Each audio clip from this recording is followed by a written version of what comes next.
I'm your host Dominic George, and now we are in the second segment where we're going to be speaking about entrepreneurship. And even last time we were speaking about entrepreneurship in the week before. And the reason that I'm saying is this: because our education system for a long time has been producing employees. It has been producing people who look for jobs.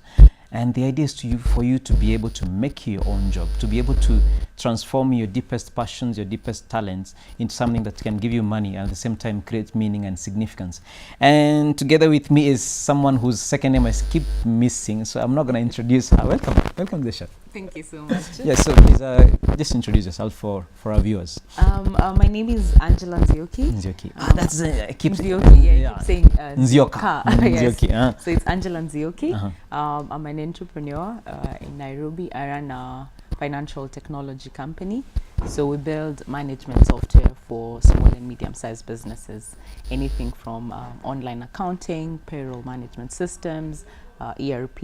Yeah. So we're basically a software company. So you're a software company, and your work is to help in any software needs, if I might say, for organizations, as you said, online presence and... yes. Not just any organization, but the smaller ones. Okay. We figured the SMEs. Bigger companies already have a lot of solutions, but other entrepreneurs like myself, small businesses, startups, those are the ones that you are focus largely neglected. So those are the ones we focus on. So it's kind of it's your way of making a difference, if you want to say. It's not it doesn't seem to be such a money-oriented thing, if I won't say. But of course, we create money by noticing a need. So, but it seems to be more of a charity. I mean, not charity, but a way to make a difference to the small companies. I think it's a bit of both, if you ask me. Yeah, it's So the first thing is, obviously we identified a need, a genuine need that small businesses had. But then for us to be able to sustain ourselves and be able to keep solving their problem, then we do have to get money out of it. Yeah. Sure. Otherwise, if the clients are not paying, then obviously sooner than later, then we'll be dead. Yeah. So it's a bit of both. We are solving a need. We are helping the small businesses, but we want to be sustainable so that we can be able to help them for a much longer period. For a longer period. Yes. And how long have you been doing this now? So officially the company was founded in 2010. 2010. We launched our first product September 2011. So how many years are those? Those are basically 7 years. Those are very many years. Yes, you're quite an organization. I keep getting surprised every time. And you say the name of the organization is? Plus People Kenya Limited. Plus People Kenya Limited. Yes. And that's your social media presence? No, our social media presence. So we go based on our different products. So that's the name of the company. But when it comes to products, we have Uhasibu, which is our accounting system. And Uhasibu is a direct translation of accounting to Swahili. Oh, really? Yes. I had no idea. Yeah. And then for the payroll, it's actually literally just called payroll. Payroll.co.ke or payroll.africa. Okay. So we are targeting the whole of Africa. And then for the ERP is also ERP. So Uhasibu is a website maybe by itself? Yes. For anyone who wants to do accounting, to learn accounting for his or her small setup? Exactly. Right? Yes. And then you have the payroll that helps you to learn how to pay pay your employees, give them their pay slips, do your tax returns, anything, leave management. Yeah. So what you're saying is you can pay via payroll, or it's just an information place you can go and learn how to do it?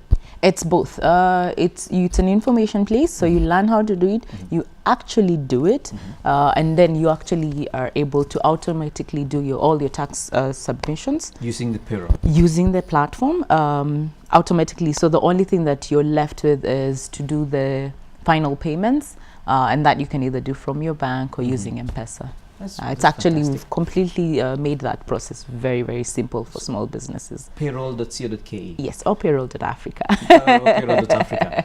That one has an interesting story behind it. The payroll.africa? Yes. You want to tell us about it? So it's interesting. So the .africa domains were launched just very recently. Okay. So we were the first people to grab it. I mean, it's payroll. It's a big deal, like a few days after we grabbed it, a very big company from South Africa called to make us an offer for that domain. Because I mean, if you're going to scale to the rest of just outside Kenya and all the other, then you need to be the payroll for Africa. So that was kind of our target, and we're very proud of that. We were very proud of that moment. And you didn't negotiate? No, we did not, because the long-term plan is obviously to be in all the other countries. Definitely. You have been able to move out so far in the last 7 years, or you've consolidated so far in Kenya? We've consolidated so far in Kenya and done a lot of research around Rwanda and Uganda. And which is more friendly, Rwanda? I think it depends on what you're looking at. Rwanda is more friendly in terms of the technology, but in terms of market size, then Uganda is a bit more friendly. Yes. Friendly. Okay, and they're also picking up a lot faster than we anticipated. So we're balancing efforts between the two countries. You said the organization's name is Plus People. I don't know why I'm stuck with plus size in my mind. I'm stuck with a mouthful. I can appreciate Plus that. People. Yes. Okay. Uhasibu for the accounting. Okay, so this is simply the big name is Plus People. Yes. All right. So Plus People, what was the motivation behind it, other than the fact that you wanted to help SMEs to start? Was it something that is in you, that you love things accounting, that you love things business? I think for me I loved doing things differently. So I did, my partner and I did kind of start my 4th year in university, so it was pretty early, and I always wanted to do things differently. So I didn't want, I maybe to some extent I did want to go into corporate, but being an entrepreneur promised a different path, a more undefined path.